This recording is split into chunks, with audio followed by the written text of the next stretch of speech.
Hey everybody. Hello everybody. Hey everybody. It's Brock. And we got a new episode with another episode of All About. What's up everybody?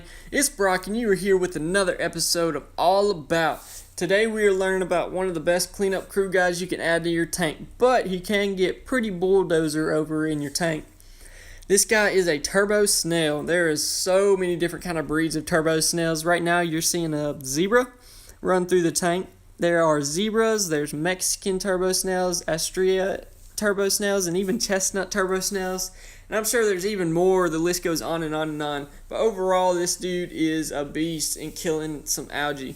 Prices on them, you spend about $2 to $3. Nothing crazy. You need a bunch of them in your tank. Tank size doesn't matter. I definitely recommend putting one in any size tank you have. Care level, they're super easy. The only problem with them is they fall over sometimes, so you definitely have to pick them up.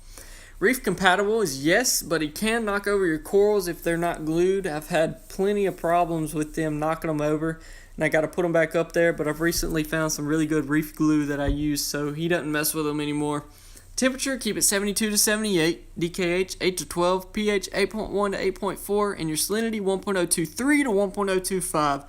Make sure you have a good slow acclimation for these guys so they don't die. Diet, they are a herbivore. They are going to be eating all your algae in your tank. They love that hair algae or any kind of other algae you got in there.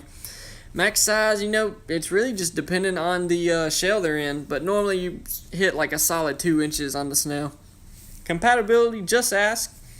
If you're wondering about how many to put in your tank, you can kind of go by with the turbo snails, the bigger turbos, you can kind of go by like every 10 gallons.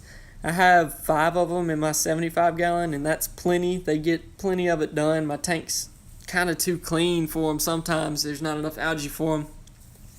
But don't get too many in there because, like I said, they're going to run out of algae to eat eventually, right? Because you're trying to get them in there to clean it up. So definitely watch out for that. Put too many in there, they might start going after other stuff you don't want them to eat. Color, of course, whatever shell it's in. Their body's like blackish white. Origin, they come from all over, Asia, Mexico, even Haiti.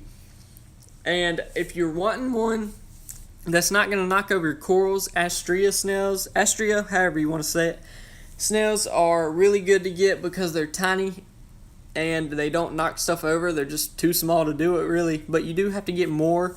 Zebra turbos, the Mexican turbos, they do a really good job at not having to buy so many and eating a ton. So watch out for that. Other than that, that's your zebra turbo snail or any other kind of turbo snail you run into. This is the basis of what you need to know to take care of them. Just the only problems I've had with them is knocking over corals. So other than that, that's your zebra turbo. Hope you all have a good day. Make sure to like and subscribe, and I will see y'all later.